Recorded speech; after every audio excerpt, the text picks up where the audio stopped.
Hello guys, welcome to my YouTube channel Komala Azmi Vlog. কি খবৰ আপোনালোকৰ নিশ্চয় ভাল আমিও ভালে আছো আপোনালোকৰ আশীৰ্বাদত আজি এটা সুন্দৰ ৰেচিপি লৈছো ইউনিক ৰেচিপি চাহ আজি কি বনাম আৰু কেনেকৈ বনাম কি পদ্ধতিত বনাম তো দেৰি নকৰি এই ভিডিওটোৰ মাজলৈ যাওঁ হে গাইস আজি আপোনালোকৰ মাজলৈ লৈছো এয়া উৰহি আজি এটা উৰহি ৰেচিপি বনাম আমাৰ খুৰীহঁতৰ ঘৰৰ পৰা আজি এই উৰহি আনিছিলো গছৰ পৰা চিঙি আনিয়ে ইয়াক বনাম বুলি ভাবিছো আজি গছৰ পৰা চিঙি আনিলো এসা একদম ফ্ৰেছ উৰহি হয় খাবলৈ যে কি সোৱাদ লাগে নহয় এই ঘৰৰ পাচলিবিলাক প্ৰথমতে মই এই উৰহিখিনি কাটি লম তাৰ পিছত মই উৰহিখিনি এনেদৰে কাটি ললো এই চেবতে কাটি ললো আপোনালোকে এতকৈ সৰুকৈ কাটিব পাৰে চাই থাকক ভিডিওটো কেনেকৈ বনাম পিয়াজখিনি দেখিছেনে কি ধুনীয়াকৈ নৰম হৈছে ইয়াতে এয়া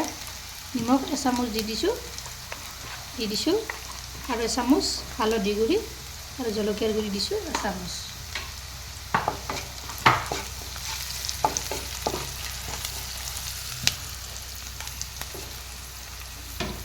ইয়াতে এতিয়া কাটি থোৱা উৰহিখিনি দি দিম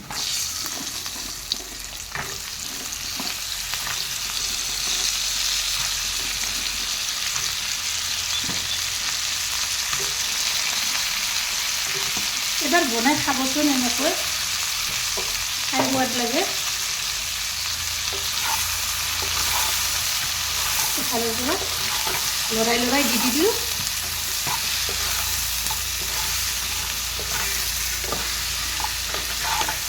এইটো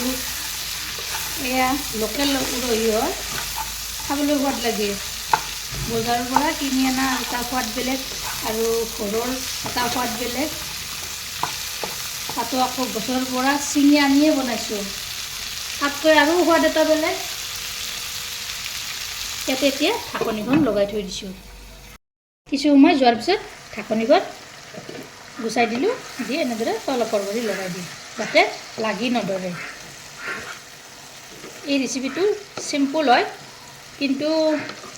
যদি জ্বলি যায় খাবলৈ কিন্তু বেয়া লাগে পেলাই দিব লাগে গতিকে কম জুইত বনাব আৰু এনেদৰে মাজে মাজে লাৰি দি দিব মই এনেদৰে মাজে মাজে লাৰি দি দিলোঁ দি ঢাকনিখন আকৌ লগাই থৈ দিম মই যোৱাৰ পিছত ঢাকনিখন গুচাই দিলোঁ দেখিছেনে উৰহিখিনি ধুনীয়াকৈ সিজি গৈছে আপোনালোকে এনেদৰে এবাৰ ট্ৰাই কৰিব বেয়া হৈ গ'ল নমাই থৈ দিলোঁ এইখিনিতে যদি ভিডিঅ'টো ভাল পালে তেনেহ'লে এটা লাইক কৰিব শ্বেয়াৰ কৰিব কমেণ্ট কৰিব আৰু মোৰ চেনেল যদি প্ৰথমবাৰ আহিছে তেনেহ'লে ছাবস্ক্ৰাইব কৰিব লগতে ফেচবুক পেজটো ফ'ল' কৰিব আকৌ এটা নতুন ৰেচিপিৰে সৈতে লগ আজিলৈ আহিছোঁ আজি ৰেচিপিটো কেনে পালে আপোনালোকে মোৰ কমেণ্টত জনাব ভিডিঅ'টো ভাল লাগিলে লাইক কৰিব শ্বেয়াৰ কৰিব কমেণ্ট কৰিব আৰু প্ৰথমবাৰ যদি মোৰ চেনেল আহিছে তেনেহ'লে চেনেলটো ছাবস্ক্ৰাইব কৰিব লগতে ফেচবুক পেজটো ফ'ল' কৰিব আকৌ এটা নতুন ৰেচিপিৰে সৈতে লগ হ'ম